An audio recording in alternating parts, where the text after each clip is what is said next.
Good evening, everyone. So today you and I are going to talk about being caught between a rock and a hard place. So let's get into it. Now, why am I being so dramatic? And I'm sorry, I am a dramatic person. I am a drama queen. You know this to be true by now, I suppose. What I really want to talk to you about is, stop me if you've ever felt this. You start working at a company, you start working, and you get past that magical, subtle threshold of time that is required for your, to begin with, very understanding and accommodating employer. That magical time that you need to be there and disappoint them until they stop saying to themselves, oh, don't worry about it, he's just new or she's just new. They're just learning right now. They're just learning. Because believe it, trust me, it will happen. At one point, that is going to turn into frustration and anger. And why is this? Well, because from the perspective of your employer, you have picked up the position of the person that used to do all the work in a fraction of the time that you do. And the employer stands there and feels that his or her or whoever is running the company, the hippo, basically feels that, well, this is, think of it as employer's bias regret. And they sit down and they try to figure things out and they talk to you and say, why are you so slow? And then you say, well, it's very difficult to maneuver in the project because you're not being really honest about what the situation actually is. Now, are you? Are you? I don't think you are. And I don't think you are because you most likely you're most likely an accommodating person. You don't want it to be mean. You want to be a skilled developer who can deal with absolutely everything. And from the employee, and the employer keeps on getting frustrated. And the issue here is something that I have faced many times. And the situation is that when you started, somebody was there before you. Yes, if there has been code written before you, somebody owned that code base.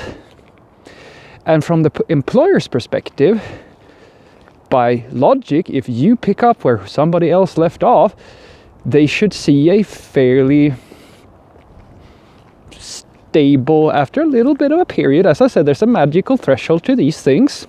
But after that period, you should produce at least as much, ideally more, than the person that was there before you.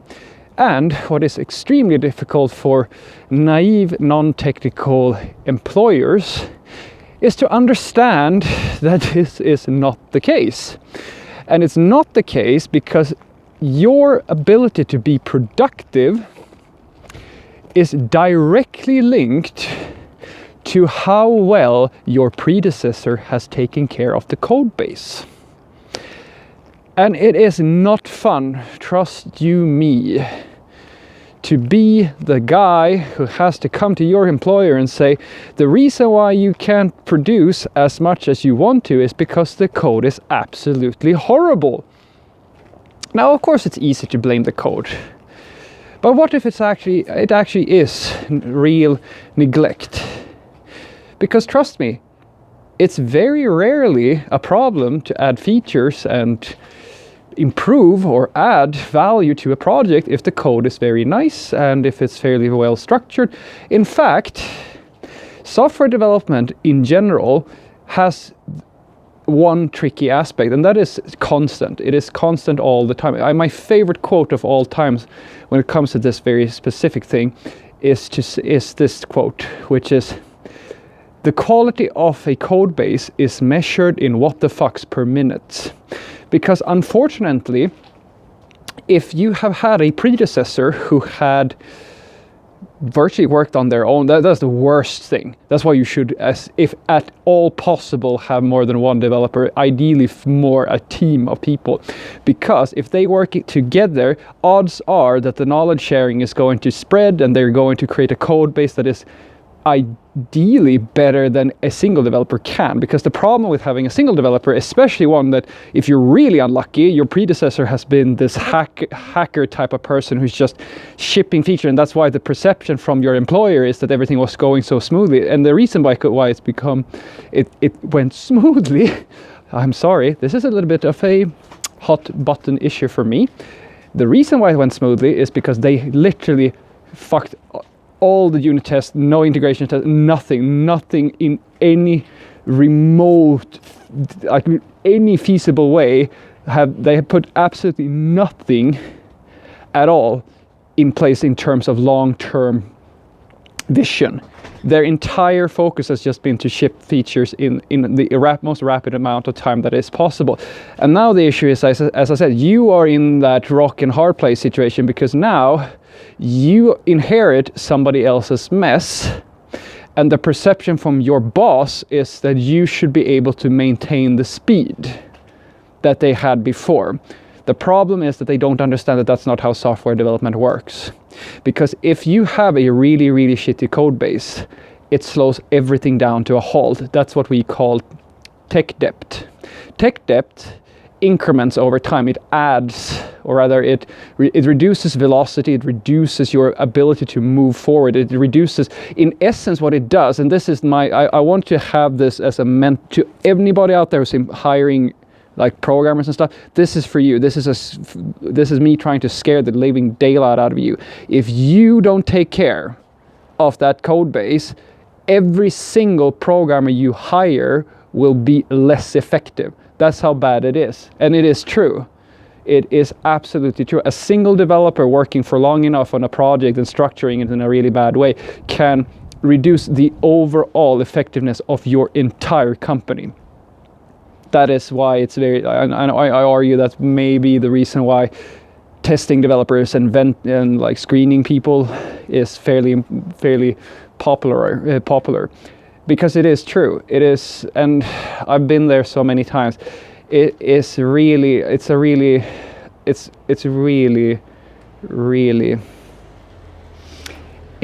bad to be in that situation, because there's nothing you can do. From your employer's perspective, you seem like this person, at least that's what maybe I was unlucky, but it seemed to them, that I was just making up excuses. And it was especially bad when I was a junior developer.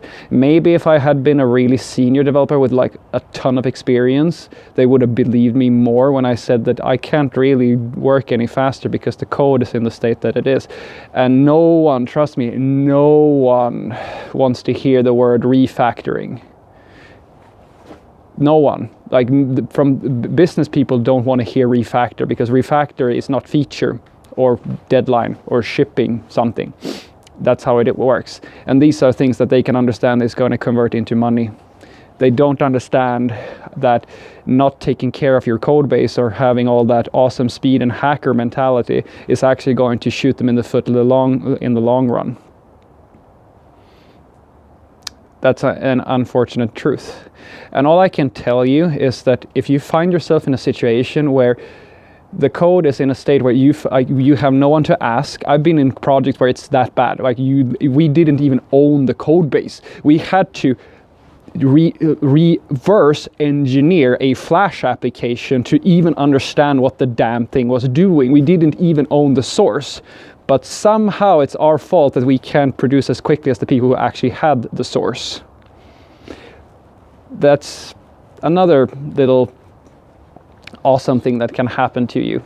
And it's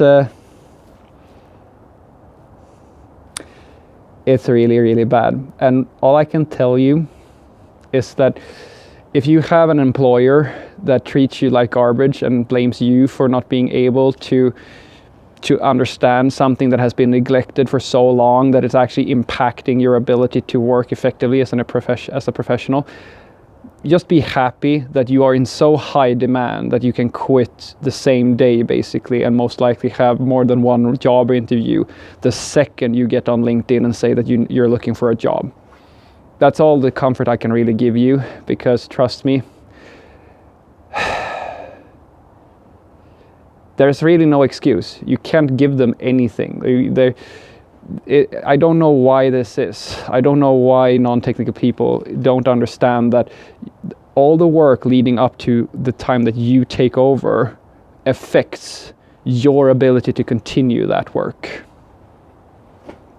Some companies do understand this, and these are the ones that you want to be employed by, trust me, and some companies don't. And all I can tell you is take care of your code base, because I might be the sorry sucker who has to pick up after you.